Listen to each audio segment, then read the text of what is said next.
Hello everyone, and welcome back. Today we're going to be continuing our exploration of real analysis and begin to discuss what we mean by sequences of functions. As our guiding example, let's recall the geometric series when we first talked about infinite series, which said that if we sum up x to the power of k, where k ranges from 0 to positive infinity, then we're going to have the rational expression 1 divided by 1 minus x, provided that x is between minus 1 and 1. And you can think that technically this is a function of x, and it's defined between negative 1 and 1. But we could also view this as a sequence of functions in the following way. We can define, for example, fn of x to be equal to the sum from k is equal to 0 to n of x to the power of k. And obviously that would be a sequence of functions that converge to this geometric series. In particular, we can say that the limit as n goes to infinity, or the limit of this particular sequence of functions, is equal to 1 over 1 minus x. In particular, that's true for each x in minus 1 to 1, but notice that this limit would not exist if x did not belong to that interval minus 1 to 1, right? So when we say for each x, practically what we say is, okay, well, if we pick a particular value of x and look at this particular infinite series, does that series converge or not? If it does, then we say that that series converges to that number. And obviously, if it's true for any number in that set, then technically we have a function for which that series of functions converges to. So that's practically the idea of sequences of functions. So let's formally define a type of convergence for sequences of functions. So let's suppose that Fn is going to map the domain A to the set R, be a sequence, moreover a sequence of functions. So if that is the case, then we say that Fn converges, in particular pointwisely. So it converges pointwisely on the set A if for each x in that set A, the sequence,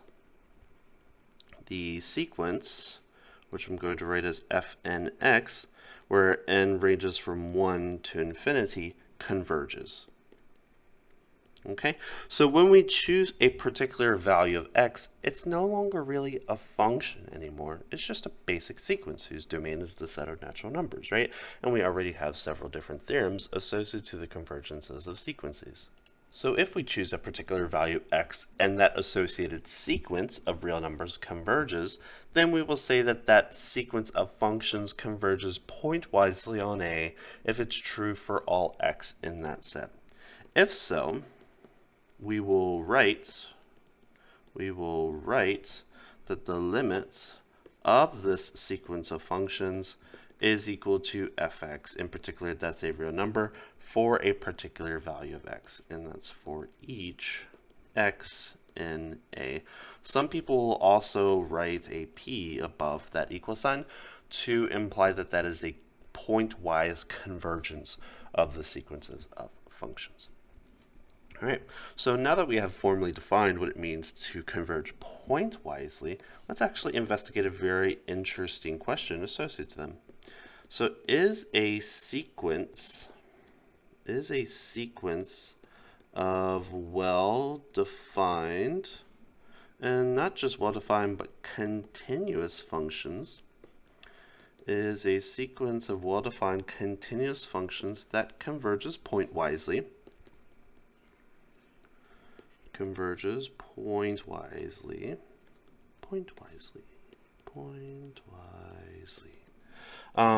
if it does converge, does it converge to a continuous function? Always, sometimes, never. So that's the question that I want to sort of explore. So if you have a sequence of functions and those little baby functions are continuous, if it converges, will it converge to a continuous function too? So let's actually give a very easy counterexample to this idea.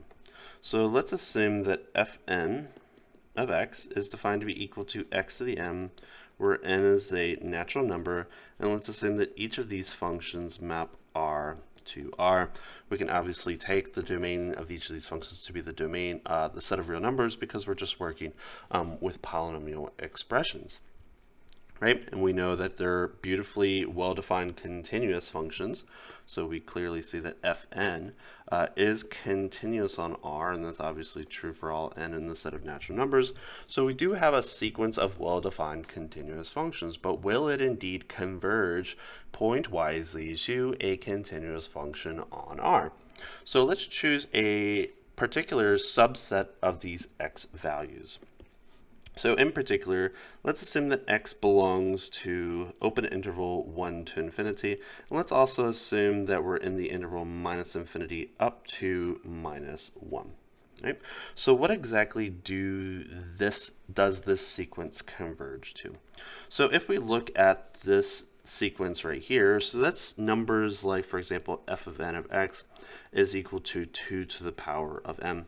And that obviously diverges because it's not bounded above.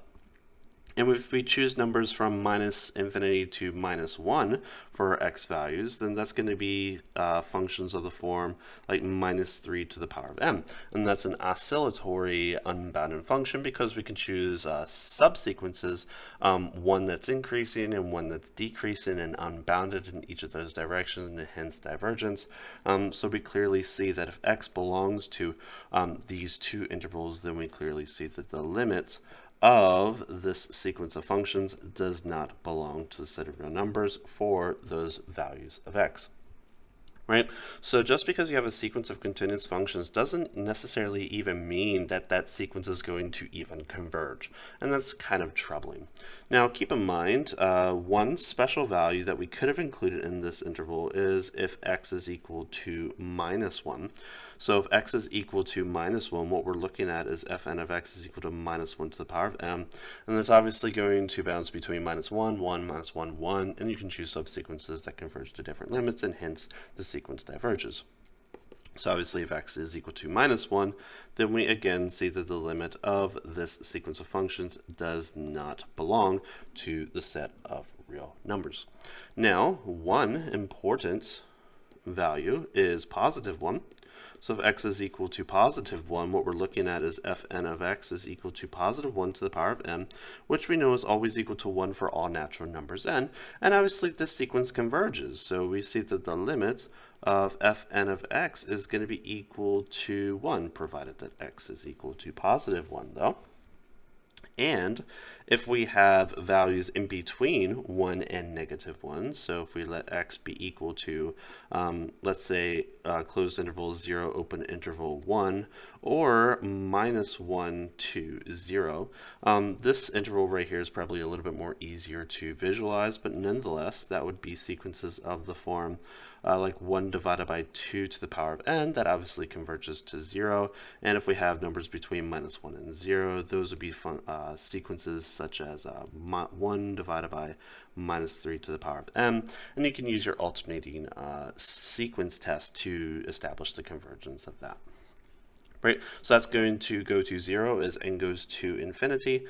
So we can say that the limit of fn of x will be equal to 0, provided that x belongs to the interval, and we can write that as minus 1 to 1. Right? So what does this sequence of continuous functions pointwisely converge to, provided that it even converges? So the limit as n goes to infinity of our sequences of functions x to the power of m is going to be equal to 0 if x belongs to minus 1 to 1. It's going to be 1 if x is equal to positive 1, and it's not going to be defined or not going to be existent otherwise. Right. So does a sequence of continuous functions necessarily converge to a continuous function?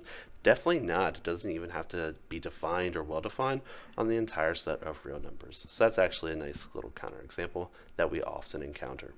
Another type of convergence that is actually very important for sequences of functions is what we refer to as uniform convergence. So what exactly does that mean? So a sequence of functions, fn, that maps a to r is said to be uniformly convergent, or is said to converge uniformly on a if for any epsilon greater than 0 there exists a natural number capital N, such that if little m and little n are bigger than that natural number, then we have that the images of x under those particular functions, fm and fm, is less than epsilon. And that has to be true for all x and a.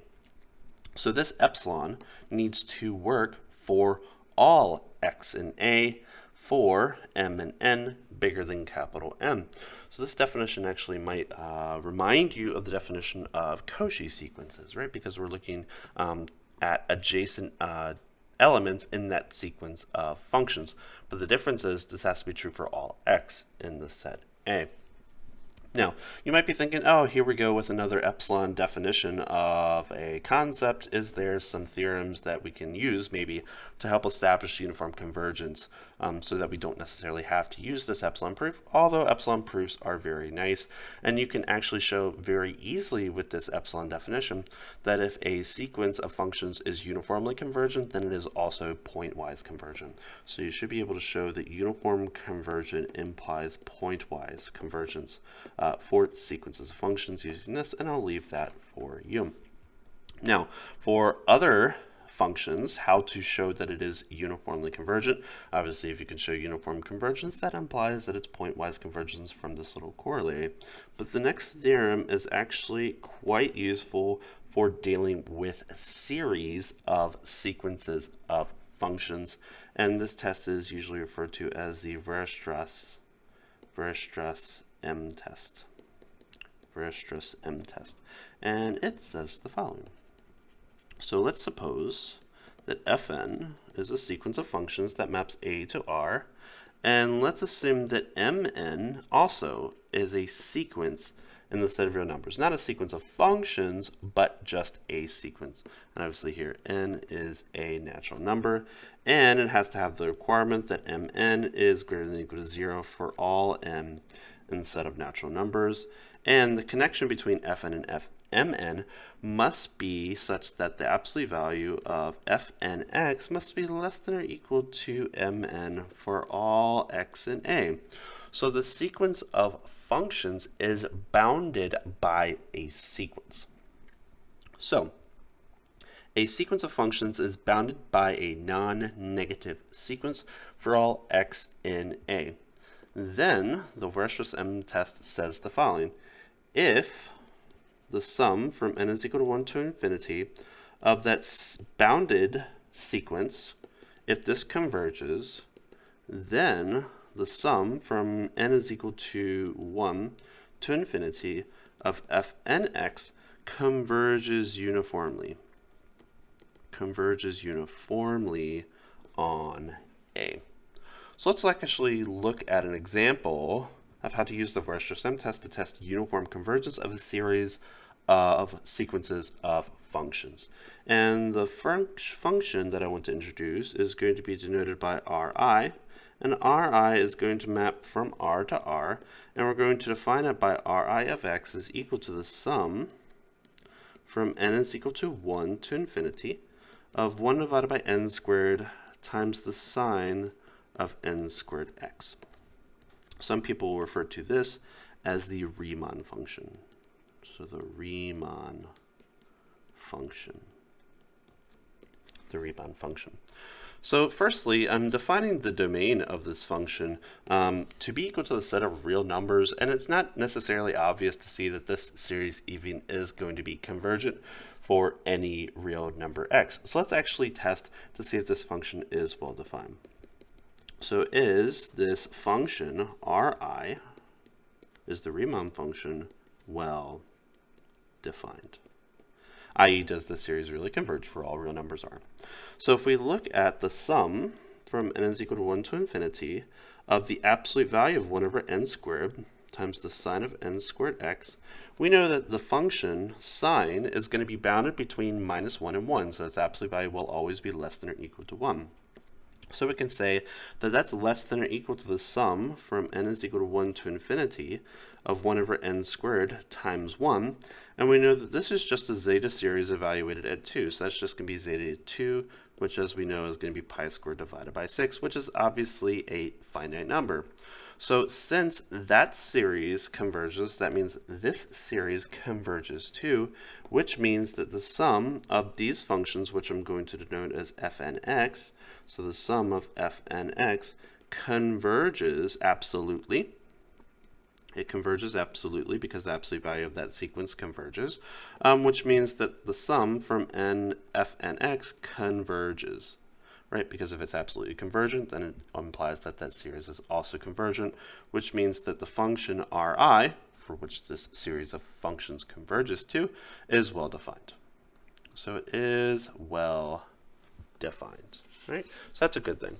So now let us see if this series of sequences of functions converges uniformly on the set of real numbers. So let's formally present this question. Does this series converge uniformly? Does it converge uniformly to Ri?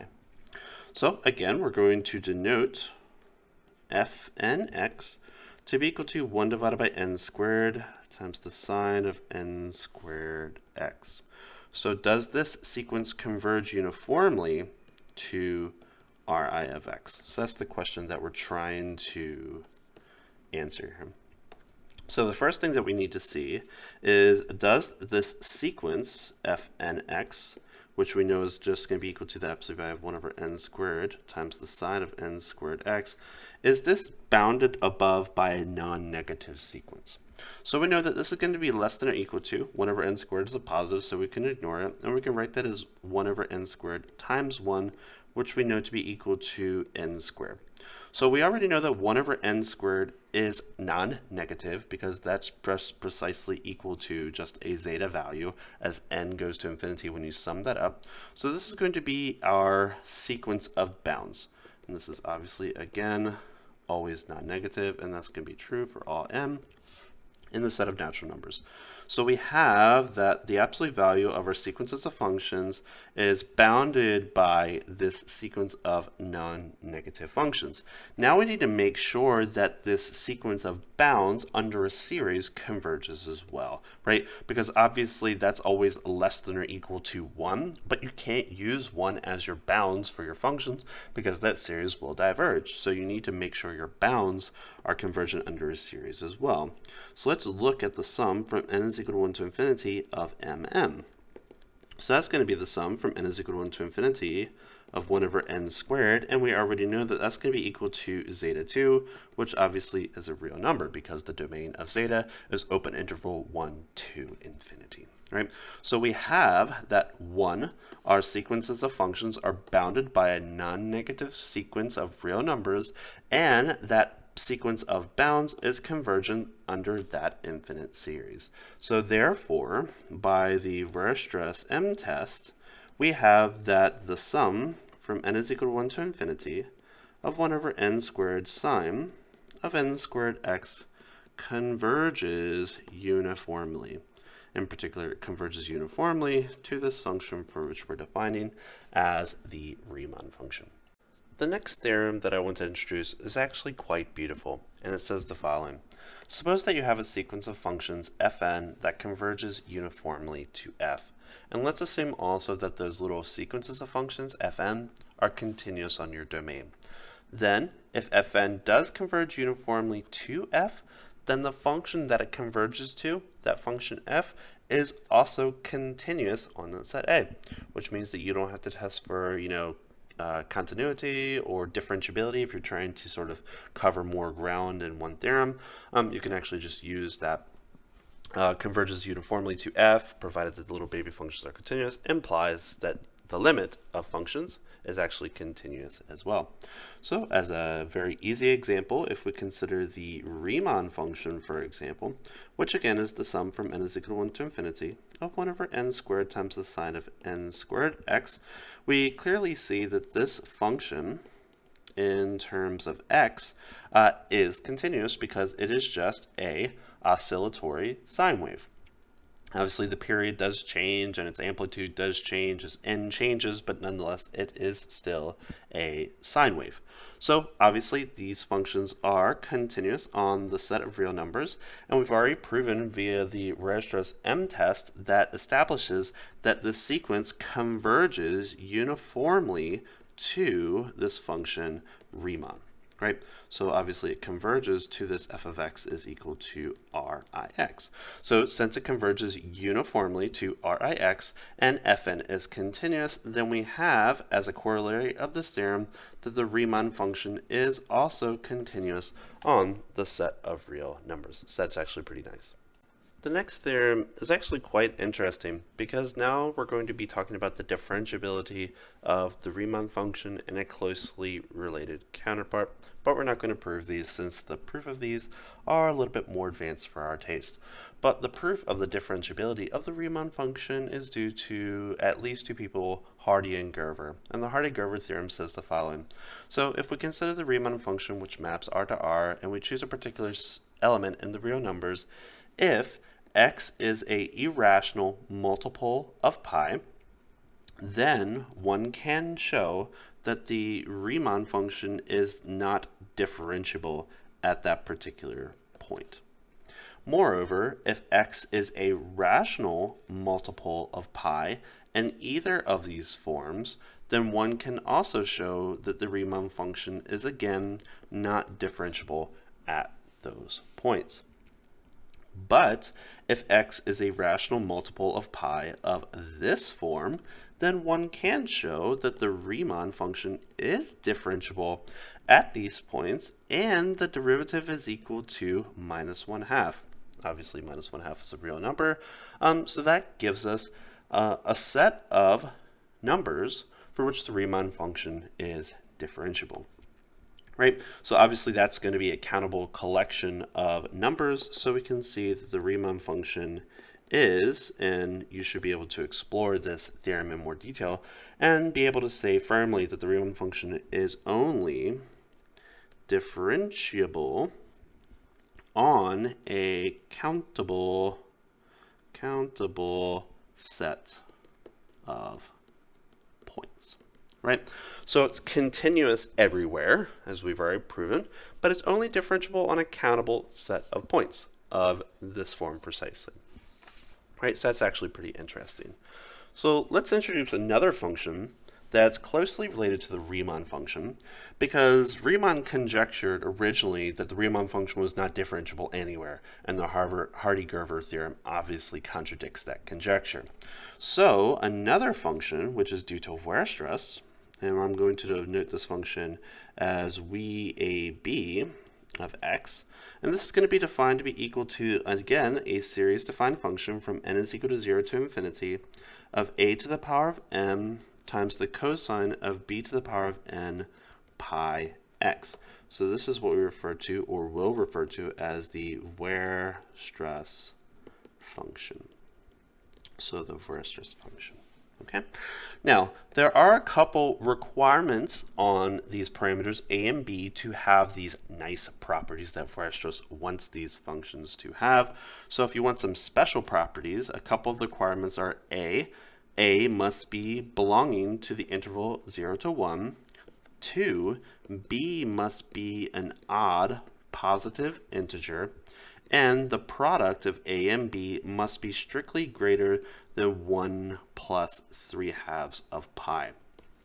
All right, so the first requirement is just establishing the continuity of functions. So let's actually explore whether this function is well defined for these three criteria.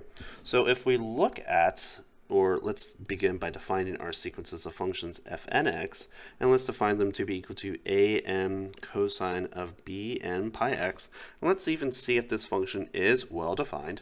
So if we start with this, then 1, the absolute value of fnx will be equal to what?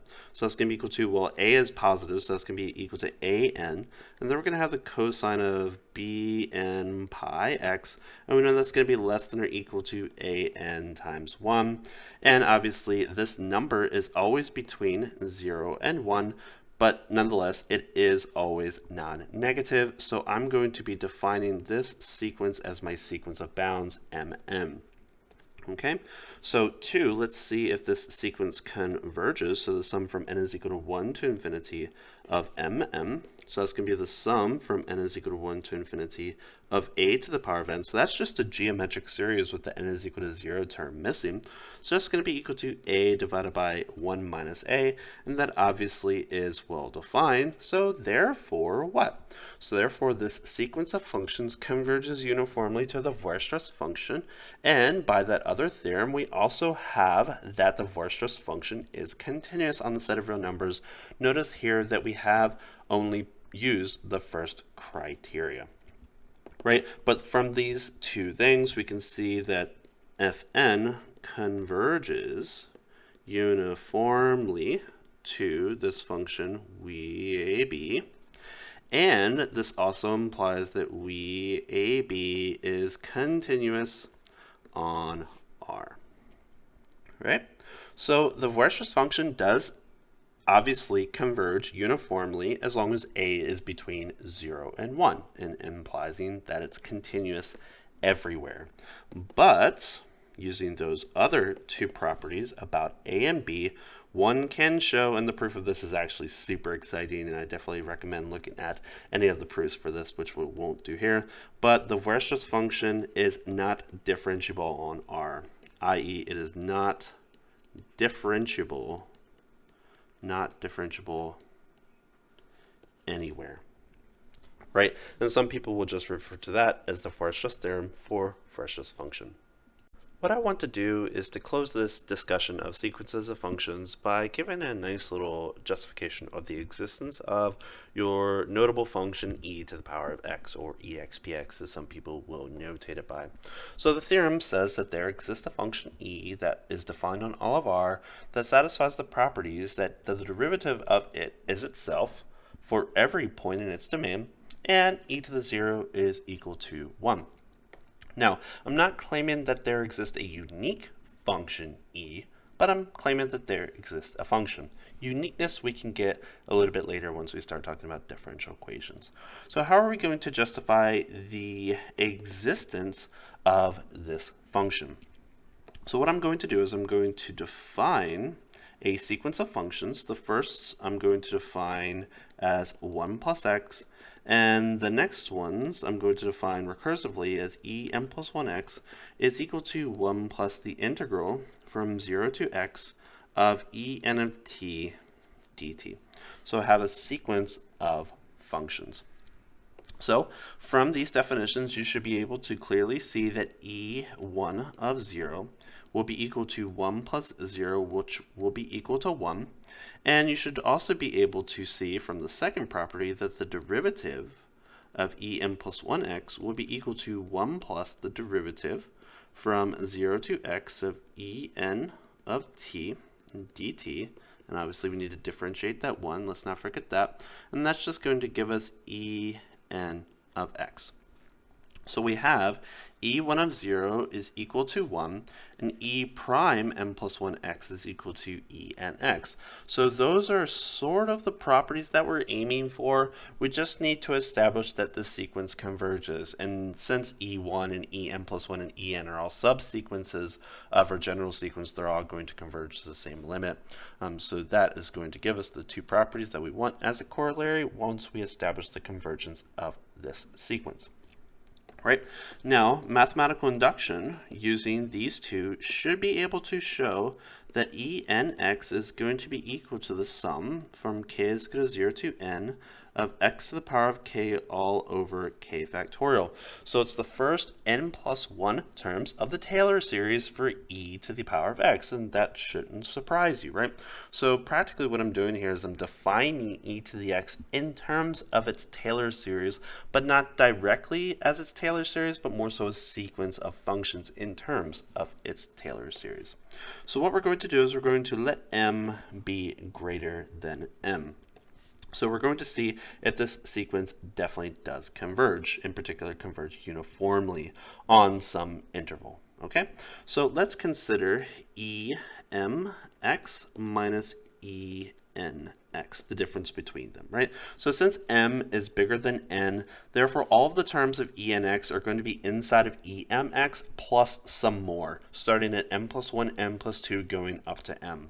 So once you cancel all of them out, you're going to be left with x to the m plus 1, so that's the next one after n finishes, all over m plus 1 factorial, and then x to the m plus 2 all over m plus 2, the quantity factorial, and this is continue all the way up to x to the power of m all over m factorial. And then I can use the triangle inequality on this particular statement, and I'm going to be less than or equal to, and then I'm going to have x to the power of m plus 1 all over m plus 1 factorial, and then plus x to the power of m plus 2 all over m plus 2, the quantity factorial. And that's going to continue all the way down to x to the power of m all over m plus 1, the quantity factorial. Now what I want to do is I want to choose delta to be any positive real number, but it's going to be an arbitrary positive real number, and I'm going to look at all x values such that x is less than delta in terms of its absolute value. And I'll sort of elaborate why I want to do this in just a moment, but I'm trying to create a bound on this EMX minus ENX. So once I establish these particular things, that's going to give us, this is going to be strictly less than delta to the m plus 1 all over m plus 1 factorial, and then delta m plus 2 all over m plus 2 factorial, and that's going to continue all the way down to delta to the power of m all over m plus 1, the quantity factorial. Now what I want to do is I want to factor out delta m plus 1 out of the numerator, so I'm going to have delta m plus 1, and I'm going to factor more out in just a moment, but I just want to start there. So I'm just going to be left with 1 over m plus 1 factorial, plus then I'm going to have delta divided by m plus 2 factorial, and that's going to continue all the way down to, so when I take out that delta to the m plus 1, I'm going to be left with delta to the m minus n minus 1 all over m plus 1 factorial. Now I want to factor out my m plus 1 factorial and then use some comparisons here. So I'm going to make this less than or equal to delta to the m plus 1 all over m plus 1 factorial, and then I'm going to have 1 plus delta over n plus delta squared over n squared all the way down to delta to the m minus 1 all the way over, all the way down to n to the power of m minus n minus 1. So what I've created is a geometric series. So this is just going to be equal to the delta to the power of m plus 1 and then m plus 1 factorial times the sum from k is equal to 0 to m minus 1 of delta over n to the power of k. So that's just a partial geometric series, which we know obviously converges since it's obviously finite. So that's going to be equal to delta m plus 1 all over m plus 1, the quantity factorial, times the thing that that's equal to, which is going to be 1 minus delta over m to the power of m minus n all over 1 minus delta over m. And you should be able to see that this is always going to be strictly less than 2. It's going to be less than other things, but you can show that that's actually strictly less than 2 for all mn, provided delta is positive. So if you can believe that or justify that using mathematical induction, then you're going to have that that's going to be strictly less than 2 delta m plus 1 all over m plus 1, the quantity factorial. So we have that emx minus enx, the absolute value, is always strictly less than that number. But obviously that number is a function of n, and as n gets closer to infinity, that's obviously just an exponential relation. The bottom is a factorial relation, and we know that factorial relations do get smaller. Therefore, as m and n get sufficiently large enough, in fact, that's going to converge to 0. So if that's the case, that means that en converges uniformly. It converges uniformly on the interval minus delta to delta, right? Because we're looking at all values, absolute value of x that is close to 0. So technically we're looking at 0 minus delta and 0 plus delta. Right, we're looking at a neighborhood around x. But since this delta is an arbitrary positive number, we can send delta to infinity. So since delta is arbitrary, send delta to infinity for this interval. So 0 minus delta and 0 plus delta. And what you're going to get is minus infinity to infinity, which is r. Right? So that means that En converges uniformly to this function r, and moreover that implies that that function En converges to some functions. So we're going to write the limit as n goes to infinity of the sequence of functions. We're going to write this as e to the x. Some people, of course, will write it as expx. Once you have that it is continuous, now you can use some of those properties that we established before to show that it's differentiable and satisfies those two properties that we practically got at the beginning of this proof. So those are some of the basics that you definitely should know when working with sequences of functions, and a couple other little characters, in particular the Riemann and the Weierstrass function, that establish functions that can be continuous everywhere, but not continuous everywhere or not continuous on a countable subset of R. Hope you enjoyed this video, and I'll see you in the next one. Take care.